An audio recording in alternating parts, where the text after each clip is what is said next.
Greetings and salutations there, my friends. It is I, once again, your weaver of tales, your chronicler of legends, and ever so humble storyteller.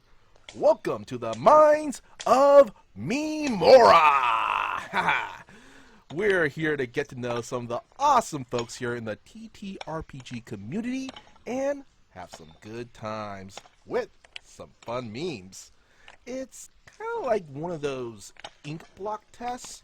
We're going to share a meme, and our guests will say the first thing that pops in their heads, be it a story from their gaming table, a short anecdote, or maybe even some helpful or not so helpful advice. So, without further ado, here's our guest, Gary from Fresh Out the Box. It's me, CasualtyCDG, co-host of Fresh Out the Box.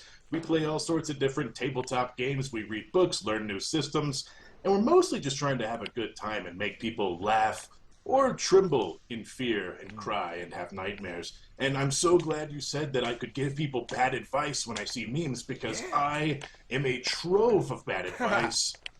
I've got bad advice for days. I'm happy to be here, storyteller. Thank you for having me. Thank you so much for taking some time out of your busy schedule to join us down here in the mines while we, dig up some, I'm going to jump on your brand, some fresh memes. Yeah, I had a busy today. I was painting miniatures and watching WrestleMania. Since it's WrestleMania week, I'm getting caught up with some of the old WrestleManias. So Yeah. Love me some wrestling. Hell yeah. It makes, honestly, wrestling is great for, characters like some pugilists, the luchador, a lot of these TTRPG games that we play. Yeah, at its heart, wrestling is just storytelling with big muscly guys, which is mostly what Dungeons & Dragons is. It's just storytelling with big muscly guys. So, in the words of Big E, it's big sweaty men slapping meat. Yes, couldn't have put it better myself, Big E. But anyway, without further ado, let us jump into that first meme that we have here. It is... we have one here. We have a Star Wars, the Old Republic. Oh, Clone Wars. We got Mimic bites Fighter. Fighter bites Mimic back and kills it. The party. Your tactics confuse and frightens me, sir. So I wish I could say that I've taken down a Mimic with my teeth, but this I have not yet. I'm now inspired. I was a game master for a while. I taught my brother and a lot of his friends how to play before I passed off the reins to let them run the game. But when I was running the game, I did a dungeon, and the dungeon was mine carts and, classic sort of tracks and Indiana Jones, mine cart dungeon. Love that. But everything was a mimic. Oh! It was a full mimic dungeon. The mine carts were mimics, the chests were mimics, the doors were mimics, everything was a mimic. It was a mimic breeding ground that they had stumbled on. And just doing that, just one mimic dungeon, was enough to make my players sort of scarred forever. The whole rest of the campaign, they double-checked everything they opened and everything they touched, and I never had to use another mimic. There you go. Honestly, it's a lesson learned, right? A lesson learned. And I think the whole purpose of the mimic is to sort of make you slow down and double check your surroundings. So once you do a mimic dungeon like that and everyone slows down and checks their surroundings, you're good to go. You don't have to do it again. This goes also to I love to call for checks from players when they don't need them. Like pretending a door might be a mimic and having them roll the dexterity check when they grab the knob. And they're like, oh crap, what happens? And you're like, nothing. I'm just asked you to roll a check. You're good. And they'll be paranoid about it for a long time, thinking there's something coming or that they failed a trap. And you just make that face, that I'm not sure you should have done that. You rolled a 13 and you write it down and you're like, okay. Can I ask, what was the weirdest thing that was a mimic in that dungeon that you had? let's see, it was mostly mine carts, treasure chests, and doors. But I think that there were like shovels and pickaxes that were mimics as well. So it was even things that you didn't expect. It was even just the decoration. However I would describe a room, I knew in my head that everything in that room was a mimic. So if they wanted to touch it, if they wanted to pick it up, yeah, yes, you may. Do you know It's what? going to bite your Do you hands. know what's the worst thing for a mimic to be for a character? I just realized. Hands. Well, okay. Second weirdest thing would be a toilet. Oh yeah, toilet's a good one. An outhouse, the whole Yeah, outhouse is a yeah, mimic. You step yeah. I inside. seen those miniatures, the outhouse mimic. Man, I would love to paint one of those. That's great. All right. All right. Let's see what we got next. Here it is. Ooh, I like this one. Our good cleric at the beginning of our campaign, and you see like a well put together priest. If you're a fan of It's Always Sunny in Rickety Philadelphia, cricket. it's Cricket before the gang got through with them, and then we have a grizzled priest here that says Saint Cleric at the end of the campaign. So one of maybe my second or third character ever was a monk, and he was a monk that was flavored as a pirate captain. And it was my first time playing really a long form D&D campaign, and I kind of wanted to stretch the rules of the game and see what it could do. My game master was new, and he wanted to use a lot of the stuff in the book. And so we saw that you could have a graft in Dungeons and Dragons 4th edition. Yeah. You could graft your hand with like an undead flaming skeleton hand, but it would make the user evil. And so we went through the campaign, and my character ended up making some deals with different dark gods and had a thirst and a hunger for the hearts of his enemies.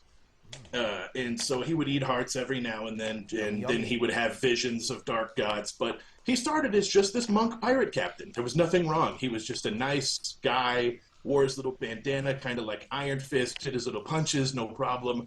But at the end, he was a half-flaming skeleton that was leading a hellish pirate fleet and became one of the big bad guys established in the world. It's the experiences that make us, right? It's the experiences. It's the You know, journey, the journey, it's the friends we one of make along the those way. one of those things in Dungeons and Dragons and in tabletop role-playing games that I like is that your story can do anything. Yeah, You're not stuck to any traditional arc or traditional rules. And if you want your character to become an evil, undead skeleton pirate lord, that can happen. That's fine. You and your game master just talk about that. exactly, exactly. It's the freedom of your imagination. All right, all right. So, let's see what we got here for our third one, our third meme here. Let's see this. Dig this one up. All right. Oh, when the DM baits you into an obvious trap that you know your character would fall for, and then we have the turtle from Kung Fu Panda on the bottom. It says, "My time has come." This is great. You get inspiration if you fall for a trap because of role playing. Yeah, I'm giving you inspiration points. I'm giving you advantage on your roll. I'm giving you as much as I can as a game master to help you with your checks. I love somebody who role plays first and foremost. And to harken back to that mimic dungeon, before they went in, one of the characters, his name was Zaku, and he was based on Kid Goku. He was a little kid, like maybe 6-year-old barbarian halfling. And so he had this huge appetite, just like Kid Goku. He was a barbarian. And I think he was mixed with maybe a key strike monk or something, so he could shoot light balls out of his hands. And he, did that more as he leveled up. But my point is, he was role playing first and foremost. Before they went into the mimic tunnel, he stands in front of the door and goes, "Hello," and just echoes through the whole cave. So they were met immediately by goblins that came running out of the cave to fight them, and then laid its traps in the first and second rooms because they knew people were coming. So he actually ended up giving the enemies extra defense and letting them get in position instead of letting them sneak. But he did it in character, so I had to give him advantage through the whole dungeon. Yeah, He yeah, he and did what I also yeah, and also kind of jumping into the games that we play with Jahan on, fresh out the box. Uh, Sometimes we purposely, jump into a situation where we know it might not be the best idea, but it's the best idea for a good story. Yeah, and I think Max is a great example of that, because Max is going to do what Max is going to do, and whether that's eat pizza or go steal a car, drive a car, or completely change the scene by interacting with a third unseen object. But yeah, Max is one of those characters who acts like Max all the time. That Max doesn't have these character breaks, I would say. And I want to say the same for your character Norm, who you know he you as the player Gary knows that yeah, it's probably not a good idea to maybe pick a fight with that person, but Norm would definitely pick a fight. Honestly, Norm would relish the challenge. I remember when one of the first episodes of that campaign, I jumped out of like the third or fourth story of an apartment complex. And Jahan was like, "Are you sure you want to do that?" And I was like, "Me? No, because I wouldn't jump out of a third floor because my bones would break. But Norm will jump out of a third floor because he's like a superhuman soldier and he has no fear. So, yeah, he'll jump." Yeah, he would totally diehard it. Uh-huh. And I made my check and I made my landing and everything worked out because the character. I believe in your character. Exactly. And then when you do stuff like that, you also get those really awesome, what I like to call cinematic moments where you can kind of see your mind's eye as playing out as if it was an actual movie. And then, sticking that landing, kind of, strike that pose and then stand up, stoic, and yeah, I did that shit. Yeah. Yeah, Jackie Chan can fall off a two-story building, roll and land just fine, but that doesn't mean I can do Yeah. it. All right. Let's see what we got here next for meme number 4. Let's see here. Let's see what we got. Ooh, this is a fun Sesame Street one. When you made a throwaway character for a one-shot, but it turned into an epic campaign, and now you're 18 levels into Nightmare Decisions. And we got a picture of Elmo. It looks a little bit like a halo, but it's actually the letter Q. And on the bottom it says, Elmo pulls the halo off of an angel and watches them fall into the depths of hell. I've actually never had the joy of playing a full level 18 campaign, except for an abridged birthday version a few years ago. So we rented a cabin out in the middle of the piney woods in Texas and invited all my friends, and everyone made characters. We started at level 0, not even level 1. We were started as like 12, 13-year-old kids, and then we went from level 0 to 2, 2 to 5, 5 to 10, and then we did a break, and the next day we did levels 15 and 18. Nice. And so we were able to finish it, but we did huge time jumps of what happened in these past 5 years, fill it in for your character. So it was a lot of fun. It sounds like it, but okay, maybe not 18 levels in, but have you ever kind of made a kind of a jokey character, and then that jokey character you kind of make, like a throwaway. It just evolved into something more. I'm pretty sure you have maybe a story like that, maybe with one of your characters. I know you've been playing for a while. Yeah, and I've done lots of one-shots, but I generally, my one-shot characters, they don't usually stick around in my mind for whatever reason. I have these one-shot characters that I want to play one time. And so when I get them out, I feel like I'm free of that character. I don't have to bring them back now. But just last week or the week before, we ended up playing a game with Corbinian. It was a storytelling game with very few dice involved. And the character I played in that game, I actually really liked. And I would like to go back and do those one-shots again and again, and so that might develop into a longer form campaign. Yeah. But that was Kagu the Giant of the Misty Woods. That sounds fun. That sounds fun. I know you like your Beefy Boys. Yes, and he was based, of course, on Andre the Giant. I've been watching a lot of WWE stuff, like I said, WrestleMania coming up. Did you and I use the thought, line, anybody want a peanut? I didn't get to, but I did wrestle a guy who looked like Abraham Lincoln in the log cabin. Hey! So take your wins where you can get them. All right. See here. Now we got number 5 here. We're at the halfway mark. Oh, dip. I don't even think I've looked at number 5 yet. Ooh, this one, well, we have a picture of a couple of these adventurers fighting this giant behemoth titan of a creature. And on the bottom it says, random encounters. And then under that it says, sometimes you're better off running. You are not wrong about that. Man, random encounters, it's random encounters could change your game.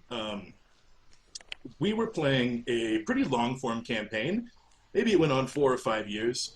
And I was a halfling named Mr. Barnaby Sticks Esquire. And I was a warlock, which was illegal magic in that setting.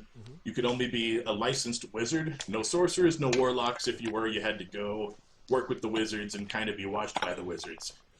But I didn't want to do that, right? My character was a warlock, and he had a bit of a dark side to him. And so he tried to keep it secret and didn't really want to tell anybody. But it got discovered. Our paladin was a lawful good paladin of order. So he had sworn to the king that he would tell the king anything that happened, good or bad. So he went back and told the king everything about my warlock powers. And so we were punished. We had to deliver the dragon tax. And so you take the gold to the dragons so they don't destroy the land, and they'll eat you if they're hungry because they're dragons and you don't matter. So it's almost a death sentence. So off we go, taking the dragon tax, and random encounter, tornado. Not a creature, natural environment, tornado. It destroyed the cart. It threw gold all over the countryside. It killed one of our players. I was able to cast fly and fly up above the tornado and barely survive. But it was bad. It destroyed everything. Killed one of our guys, like I said, and destroyed the cart and spread the gold. So the only option we had was to pick up every piece of gold hand by hand for like the next 3 weeks or bail. So I put my clothes on the dead character, I took his clothes and assumed his identity, and we fled. So I faked my death so they think the warlock's out there dead, and I lived my life another day. There you go. That was a choice, and hey, you survived.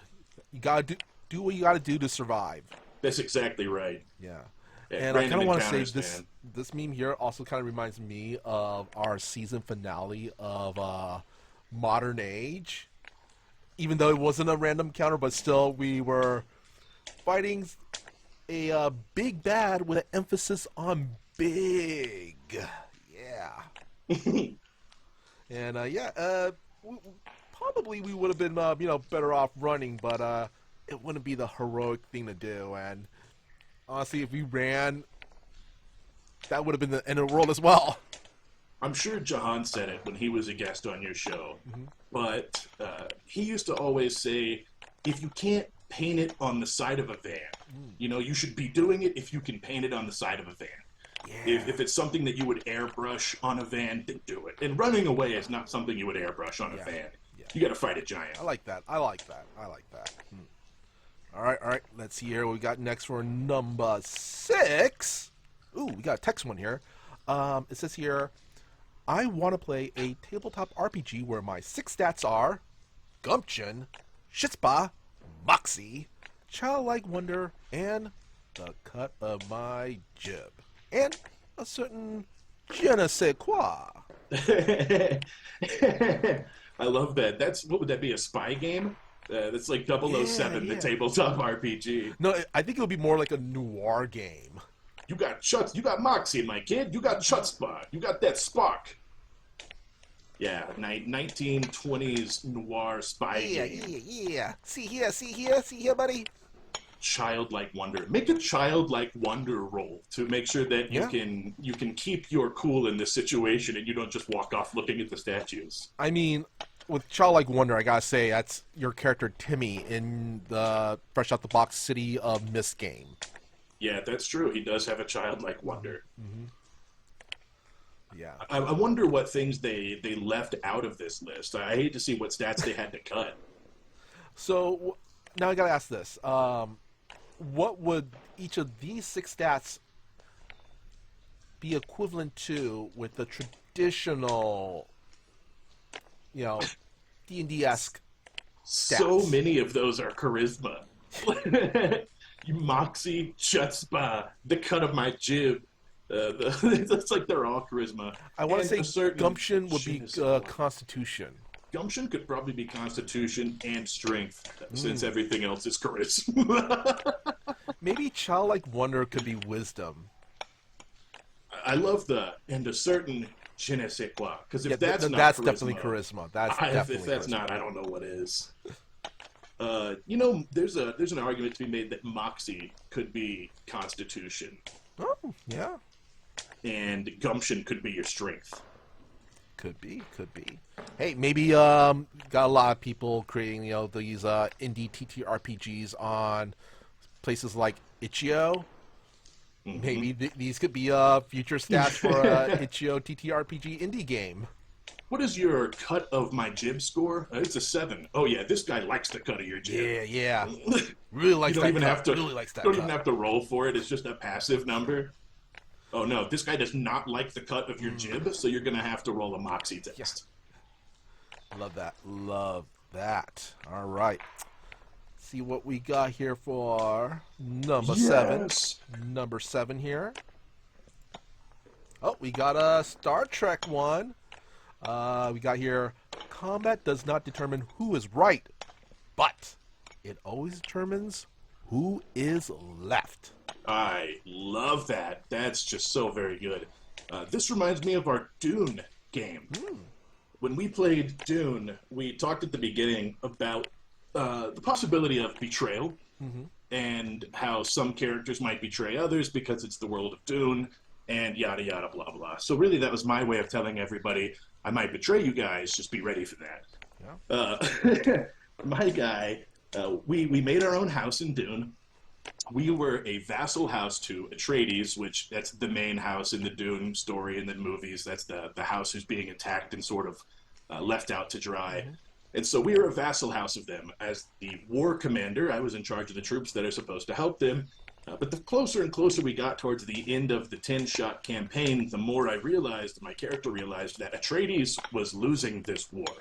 That the Emperor had doomed them on purpose, and that Harkonnen was going to win, was going to stomp it. So I talked to another character who was good at making trades and deals and keeping things secret, and I took the army from my house, and he took the spy network from our house, and at the last episode, we left our navigator on planet to die, and we joined House Harkonnen with our forces to crush Atreides. The combat did not determine who was right, but it determined who was left, I'll tell you that much. I mean, once again, you gotta do what you gotta do to survive. Yeah, my characters have a history of making some twisted choices at the end, don't they? Yeah. And also, I kind of want to say this also could, be kind of like your character Norm a little bit. Like, in a more literal sense, like, yeah, combat does not determine who is right, but, you know what?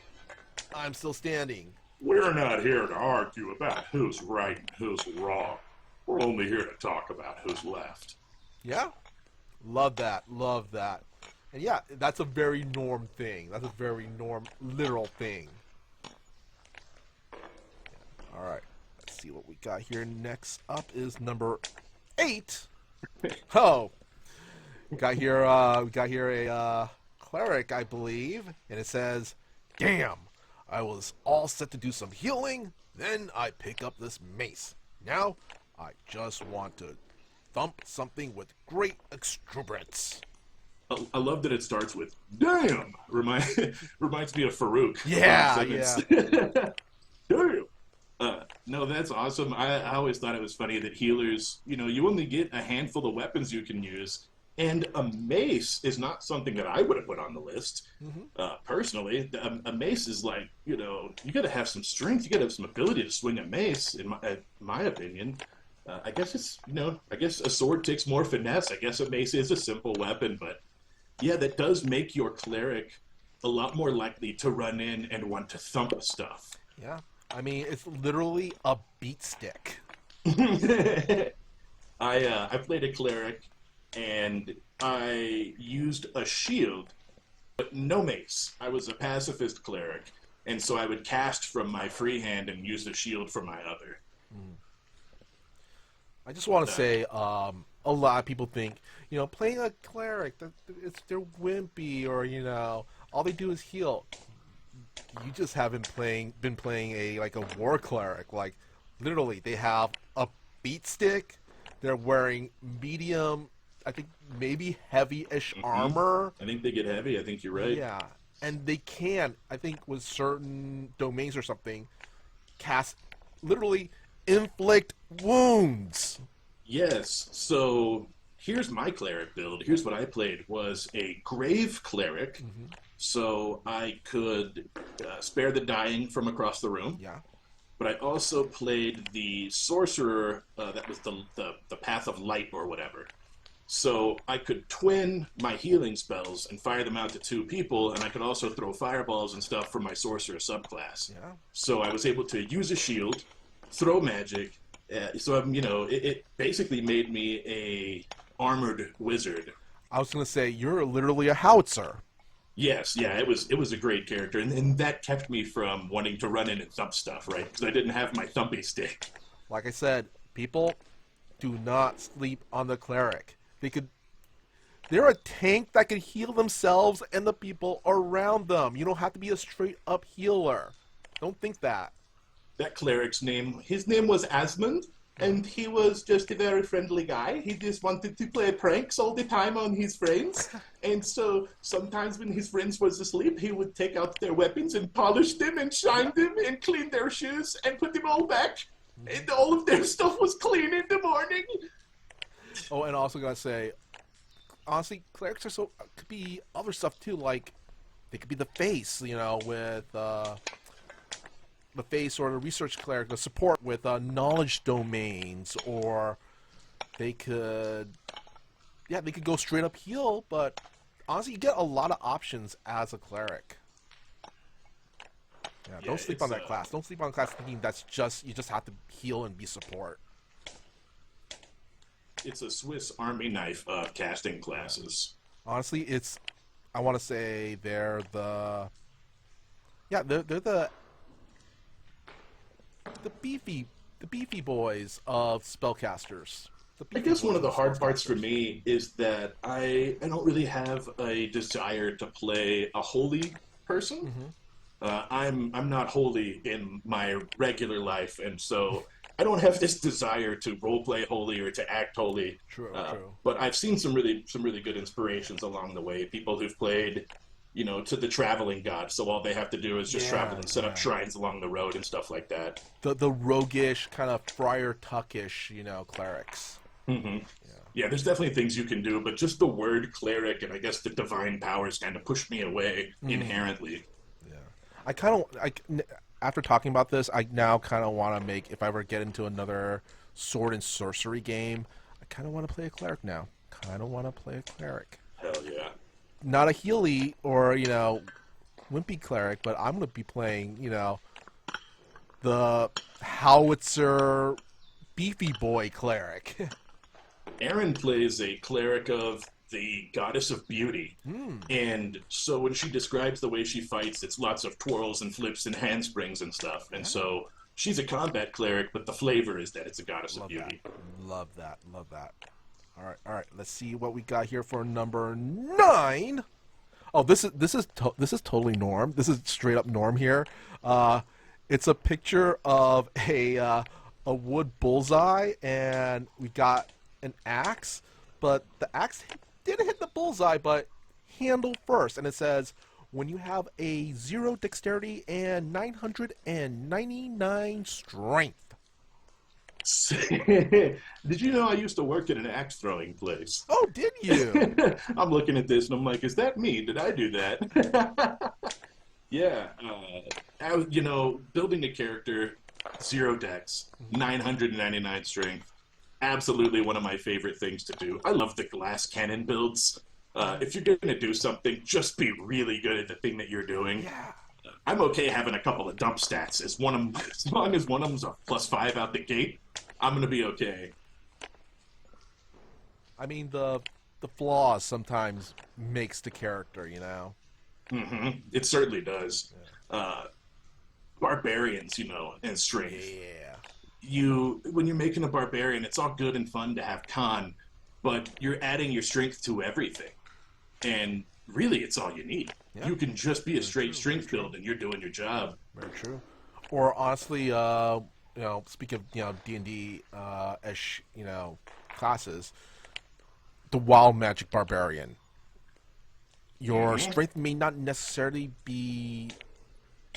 Strength would probably still be super high, but you would also have charisma up the bum, and you cast magic and have like good wild magic rage essentially.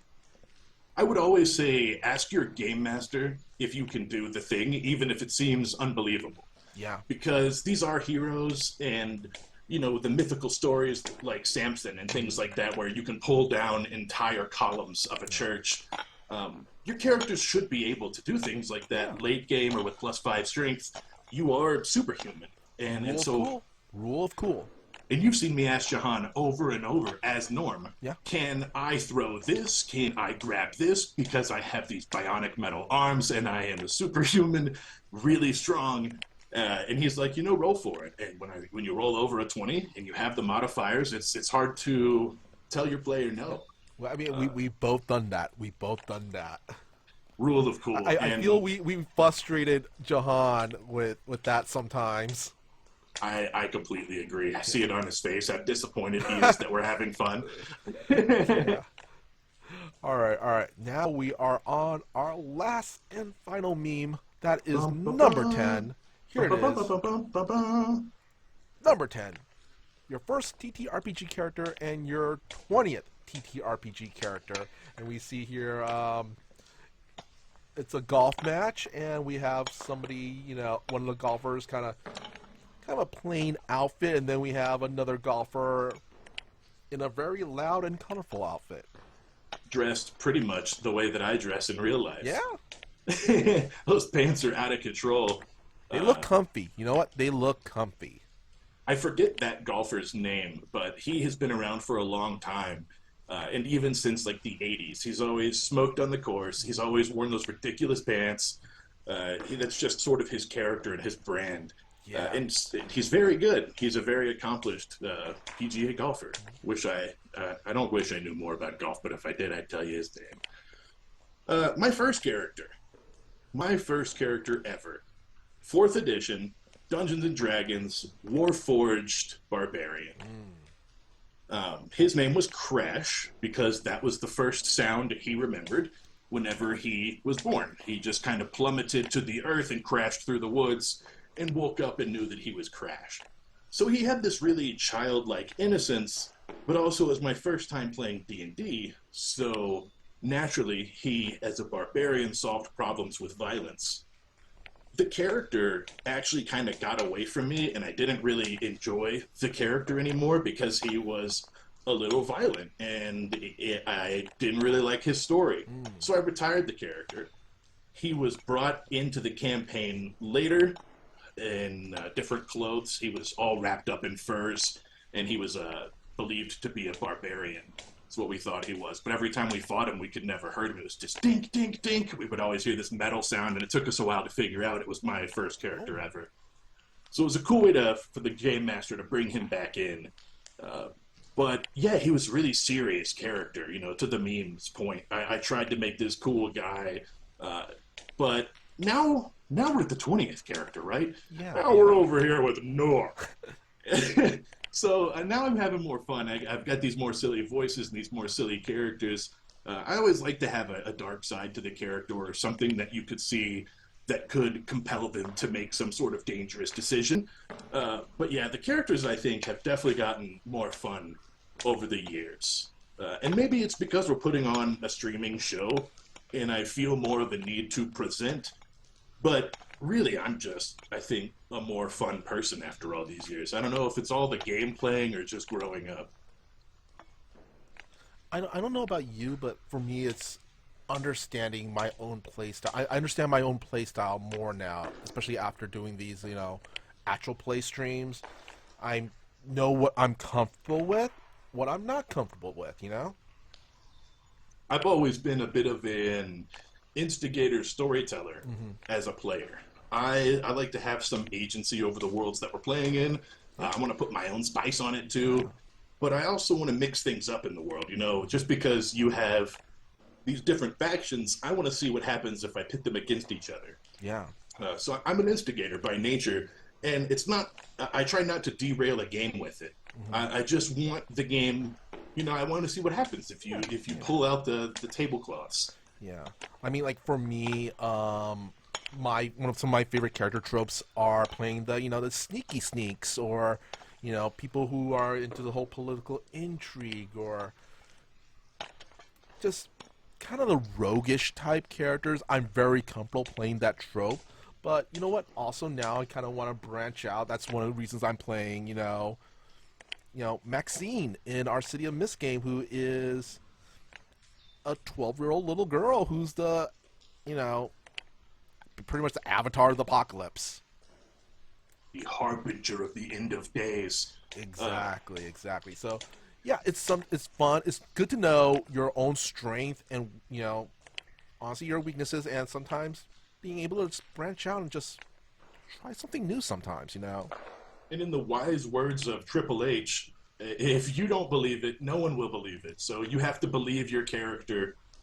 If you're just kind of, if you're just checked in and you think you're being silly, then it's going to come across as silly to everybody else too.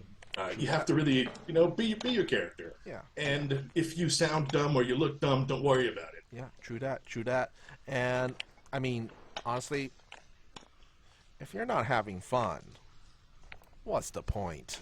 Yeah, if you're playing with people who are making you feel dumb or sound dumb, then find a new group to play with because Exactly. you should be having fun. You should all be cutting up. Yeah, yeah. Like, what's that old saying? What is it? No D&D is better than bad D&D. Yeah, that's absolutely true. True. Also, you said something about liking political intrigue games. Hmm. I've always wanted to play what I would consider just like a boring game. I would love to play like a UN during the Expanse Yeah, or something, yeah. where you're just sitting around in the council room talking about the laws of space and the impending war. Honestly, do you know what would be with a little bit more action would be awesome with that? Playing a Babylon 5 type game. See, that's Babylon 5 type situation. that's what I was thinking with the Expanse too. Is you could go back and forth. You could do like 4 characters that are part of the UN and 4 characters that are on a spaceship. Yeah. And so you could play these adventures and then see how it plays out from an international political Yeah. standpoint. I And mean, back and maybe forth. your political character could have an agent, and you Yes, play both characters. You exactly. play the political, and then you play their agent. Or you're You know, somebody be else's awesome. agent's bodyguard or something. Everybody plays a political character, but also everybody also has an agent. But your agent is another player's, works under another player's political character. Somebody's a spy and you don't know who. Yeah. You know what? Are you gonna run that game? Are you gonna run that game? No, no, no. No, no, no. I've given up the reins of game mastering long ago. John still asks me every 4 or 5 months. He's like, "Hey, you ready to run a game yet?" And I'm like, "Yes, but not yet." Fair. I will game master again. I just don't know when. It gives me really bad anxiety to game master. Understandable. Understandable. Well, I'm hoping that when you finally come around to GMing, DMing, or whatever, I could be one of your players. Well, hell yeah. How would I not have the storyteller at my table? All right, all right. Well, anyway, we want to be mindful of our guests' time, so yeah. that's our last meme. And Gary, tell us where we could find you all over the interwebs. You can find me at CasualtyCDG on basically all of the social media devices. But you can also find us live every Wednesday, Thursday, and Friday at twitch.tv/Johananon. We also have a YouTube and a Facebook that's Fresh Out the Box TTRPG. So we're playing 3 or 4 nights a week, all the time, different games, different people, just trying to have a good time and introduce you to new systems. We also have a podcast called Fresh Out the Podcast about movies, streaming shows, and video games available where all podcasts are available. And we get new episodes of that every Wednesday. We record them every Tuesday night if you want to watch, but it's a podcast, so you don't have to watch it. You can watch it with your ears instead. Thank you for having me, Storyteller. Oh, thank you for being on. And once again, I am your weaver of tales, chronicler of legends, and ever so humble storyteller. And you can find me all over the internets via my social medias at Mr. Kapow. That's MrKapao, and everywhere else in the description below. So be sure to hit that like and subscribe. It really helps the channel. And as always, be good, be great, be awesome. Bye.